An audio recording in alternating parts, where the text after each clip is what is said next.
Hello again, brothers and sisters. This is Chuck. Chuck's Off the Grid World.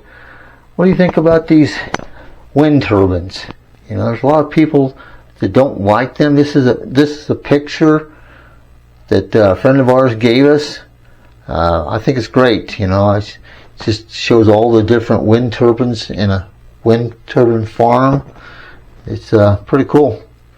But I think wind turbines are the way to go myself, that and solar, but a lot of people disagree with that.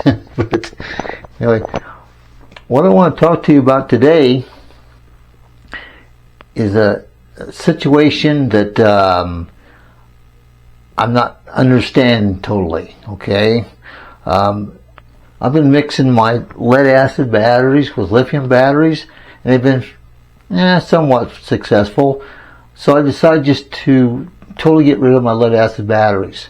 So I recycled them, and I had over 400 pounds of recyclable lead acid batteries. I got $62 out of it, so not all is lost. But anyway, the lithium batteries been doing some weird things, and I'm not really excited about the switch.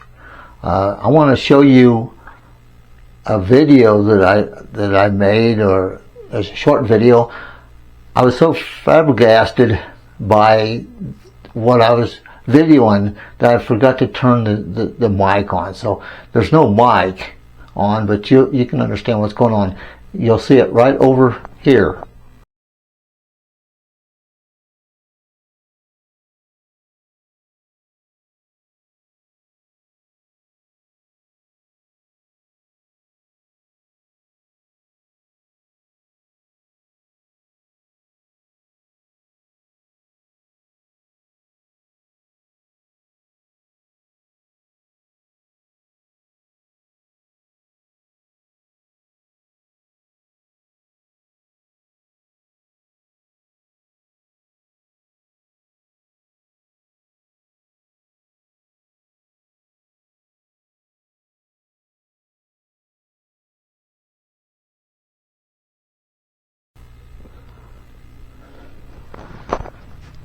Did you look at that lithium battery? That's a 200 ampere hour lithium battery, and it's probably no more than 2 or 3 years old.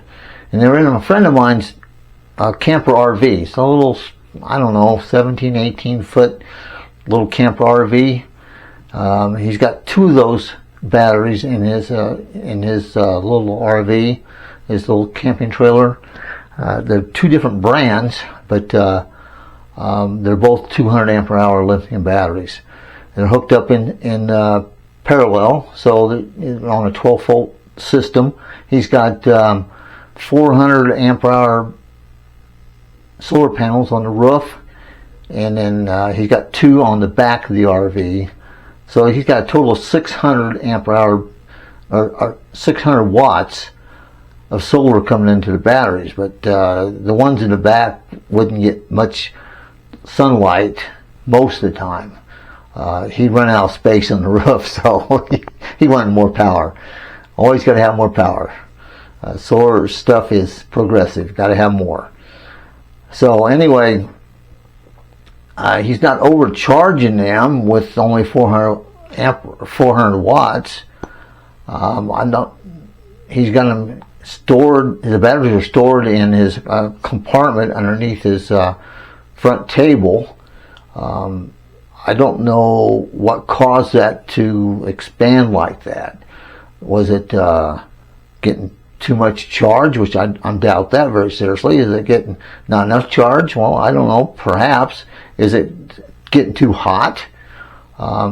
It's pretty warm this summer, you know, and I don't know that his RV gets, or his camper gets that hot inside.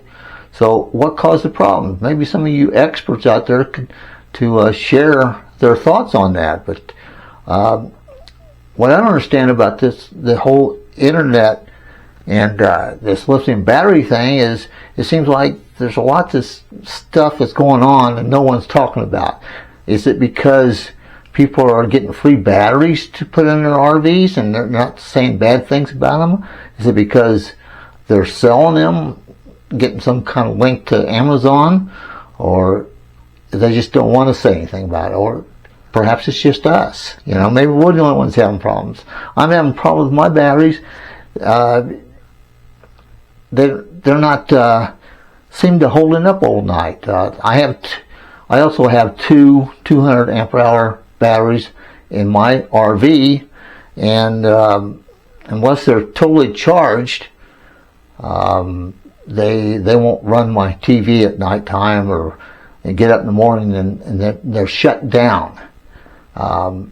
Unlike lead acid batteries, they'll make your inverter beep in the mornings. And to solve that problem, you just turn the inverter off, turn it back on, and the beep goes away. And usually your batteries have recharged themselves somewhat, maybe 1 or 2 volts from the night before, because that's what lead acid batteries do. Now, lithium batteries, I'm not sure about that, whether they do that, recharge themselves at night or not. I don't know.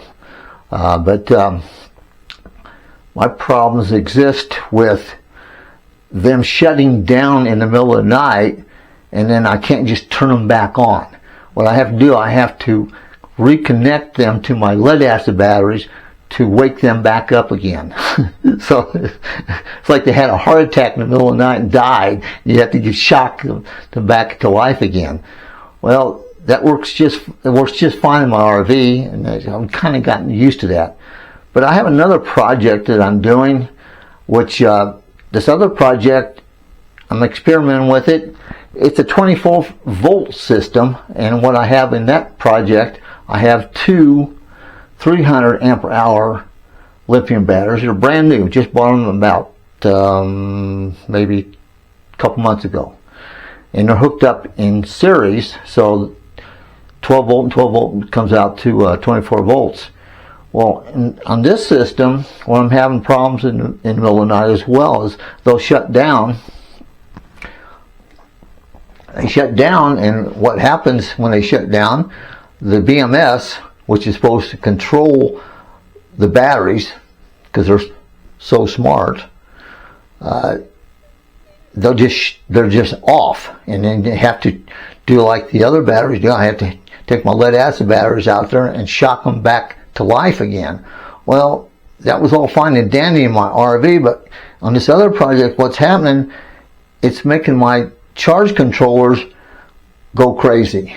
So I don't know what's going on with that, and I can't reset them. The only way I've found to reset the charge controller is by literally taking them, disconnecting the batteries and disconnect the charge controller from the batteries and reconnect them. Then they come back and they work again. But other than that, I've tried to disconnect it or tried to reboot them, factory reboots, and that doesn't do any good. The little red light just keeps on blinking, and when it's blinking, it won't charge anything. But so I wish someone would share their knowledge about why this is happening. Why are we going through all these problems? Is it safe to be in with these lead acid batteries when they're coming apart like that? I mean, that's scary to me. We're sleeping in these things, and so in the middle of the night, some kind of weird thing could happen. All right, I'm going to show you what my charge controller is doing on the meter here in a moment. Okay, on my charge controller, what's happening, this little red light up here will come on. It'll flash.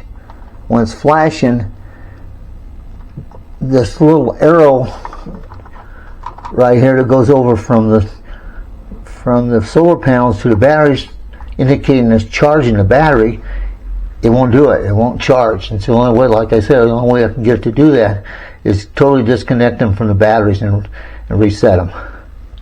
All right, well, thank you for watching.